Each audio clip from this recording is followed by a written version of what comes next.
Hello everyone. In today's video, we will start with our next chapter, that is origin of business transaction, source document and preparation of vouchers. सबसे पहले हम पढ़ेंगे source document का meaning. ये first record है जहां पर हम बिजनेस ट्रांजेक्शन्स को रिकॉर्ड करते हैं। इस डॉक्यूमेंट में हमारे पास date of transaction, amount, parties involve, nature of transactions की डिटेल मिलती है। Verifiable objective principle, verifiable objective principle कहता है जब भी आप किसी बिजनेस ट्रांजेक्शन्स को बुक्स में रिकॉर्ड करते हैं तो it is very much important that they are supported by evidence, and these evidences are source document, also known as supporting documents. If at any point of time there is a dispute in a business, then these source documents act as an evidence in court. Now source document ये transactions को support करते हैं। जब business में record करते हैं हम transactions को, इन्हें सपोर्टिंग डॉक्यूमेंट्स कहते हैं। मोस्ट कॉमन जो हमारे पास सोर्स डॉक्यूमेंट है वो है cash memo, invoice bill, receipt, pay slip, cheque, debit note and credit note. Cash memo एक सेलर तब इशू करता है अपने कस्टमर को जब उसका कस्टमर उससे गुड्स कैश में खरीदता है। When goods are sold by a seller on cash basis to the debtor or customer, then it is known as cash memo. जब आप अपने बायर को, अपने कस्टमर को गुड्स कैश में सेल करते हैं, then it is known as cash memo. This is the specimen of cash memo, which is stating the date of transaction, quantity, particular rate and total amount received. Next is invoice or bill. Invoice or bill is issued by a seller to his or her buyer when the goods are being purchased by the debtor on credit basis. Here debtor I am talking about customer only. When the customer is buying goods on credit, he is termed as debtor, and to our debtor we issue invoice or bill which state the quantity of goods that has been sold and the total amount of sale. Companies name में जो companies invoice या bill को draw करेगी उसका name आएगा, invoice number, invoice की date, due date के आपको कब प्रॉमिस कर रहा है आपका डेटर पेमेंट के लिए, किसके फेवर में आपने ये बिल या इनवॉइस बनाया है। Then you will give description of goods sold, their price, their quantity, total amount. Next is receipt. Receipt is issued, अभी हमने पढ़ा कि seller has sold goods to the buyer on credit basis. Now the payment is due after a specified period of time. Now that time has come and the buyer is making payment, customer payment कर रहा है। That payment now when received, at that time the seller will issue a receipt to the buyer and he will make 2 copies of that receipt. Original copy is given to the customer, the party who is making the payment, and duplicate is kept with the business as a record. This is the specimen of a receipt. receipt के बहुत अच्छे example आपने हिंदी में रसीद word सुना होगा, रसीद दे दीजिए। जब भी हम मंदिर गुरुद्वारे जाते हैं वहां पर प्रसाद की हमें रसीद मिलती है। दैट रसीद is also example of receipt only. Now pay slip, जब एक कस्टमर बैंक में अपना अमाउंट डिपॉजिट करता है either in form of cash or through check, with that amount that has been deposited he has to fill a form which is available by the bank, which is known as pay slip. It has a counterfoil. See, the left side of that slip is being given to the person who is depositing the money, duly stamped and signed.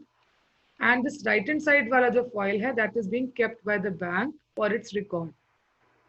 आप देख सकते हैं यहाँ पे account holder का name भी है, amount deposited in words, then अगर चेक के थ्रू डिपॉजिट करा तो चेक नंबर, कैश में डिपॉजिट करा तो हर करेंसी का क्वांटिटी और total amount deposited, account number की डिटेल्स। आजकल बैंक्स अपने पास ड्रॉप बॉक्सेस रखते हैं और आप इन ड्रॉप बॉक्सेस में अपने पे स्लिप विद चेक आप डिपॉजिट कर सकते हैं। उस केस में आपकी जो पेन स्लिप है, उसकी जो काउंटर फाइल है, वो साइन नहीं होती। चेक ऑन डिमांड पेमेंट के लिए बैंक के सामने जो डॉक्यूमेंट प्रेजेंट किया जाता है उसे चेक कहते हैं। It is a document in writing drawn upon the bank with which the account is held and is payable on demand. Bank ही आपको चेक बुक प्रोवाइड करता है, and whenever an amount is drawn the drawer has to sign that cheque which has to be duly dated. आप देख सकते हैं यहाँ पर डेट का कॉलम है, अमाउंट का कॉलम आपके पास वर्ड्स में भी है, आपके पास फिगर में भी है, अकाउंट नंबर है, अकाउंट होल्डर के सिग्नेचर हैं। This is a self cheque. Pay self मतलब आप खुद के लिए पेमेंट विड्रॉ कर रहे हैं, और अगर आप किसी और के फेवर में ये पेमेंट करना चाहते हैं तो आप उस पर्टिकुलर पार्टी का नेम इस पे की कॉलम में लिख देंगे। This is the column of account number. Then comes debit note. Debit note is made when a particular party's account has to be debited. जब हमें किसी पर्टिकुलर पार्टी के अकाउंट को डेबिट करना है, और डेबिट हम कब करते हैं? जब परचेज रिटर्न। परचेज रिटर्न मतलब आपने सप्लायर से गुड्स खरीदे, दे आर ईदर डैमेज्ड और they are not as per the specification, they are having some kind of discrepancy, कुछ डिफेक्ट है उनमें, जिसकी वजह से आपने गुड्स वापस कर दिए। जब आप गुड्स वापस करेंगे तो आप डेबिट नोट इशू करेंगे। डेबिट नोट का मतलब आप उस पर्टिकुलर पार्टी के अकाउंट को डेबिट कर रहे हैं। That party is no more your creditor. अब आपकी क्रेडिटर नहीं है, आप अपने सप्लायर के अमाउंट को रिड्यूस कर रहे हैं। So you will issue a debit note. Credit note कब इशू होगा? क्रेडिट नोट इशू होगा आपके डेटर को आप एज अ सेलर जो है वो ग्रांट करेंगे एट द टाइम जब आपका डेटर आपको गुड्स वापस कर देगा। when the debtor will find that the goods are not as per specification or they are defective, that particular debtor can return the goods।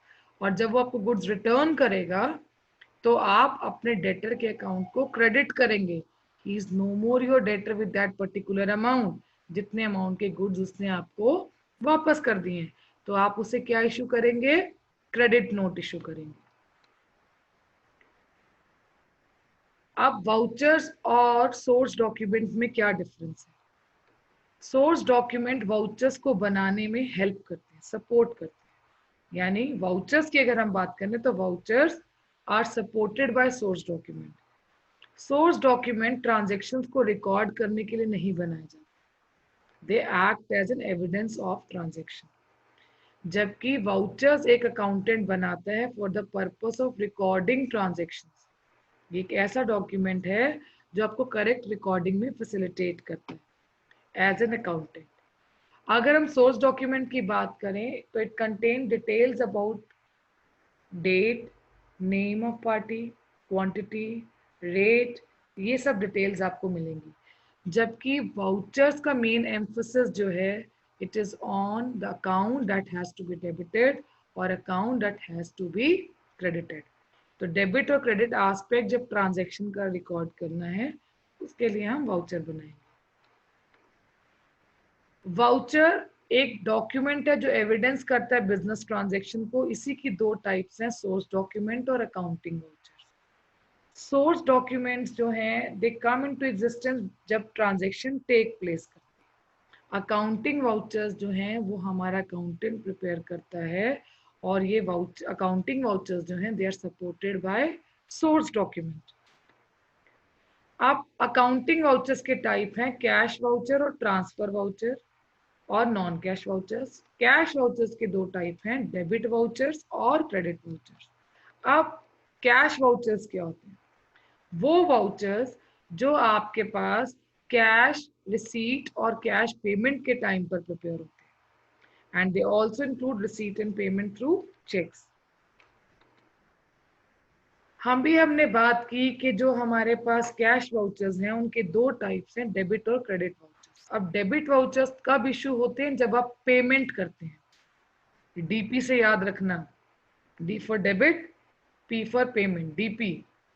जब आप पेमेंट करेंगे तब आप डेबिट वाउचर इशू करेंगे। डेबिट क्यों इशू करेंगे? क्योंकि जब आप पेमेंट करते हैं तब आपकी कैश ऑलरेडी क्रेडिट हो चुकी है, ऑल्टरनेटिव अकाउंट को आपको डेबिट करना है।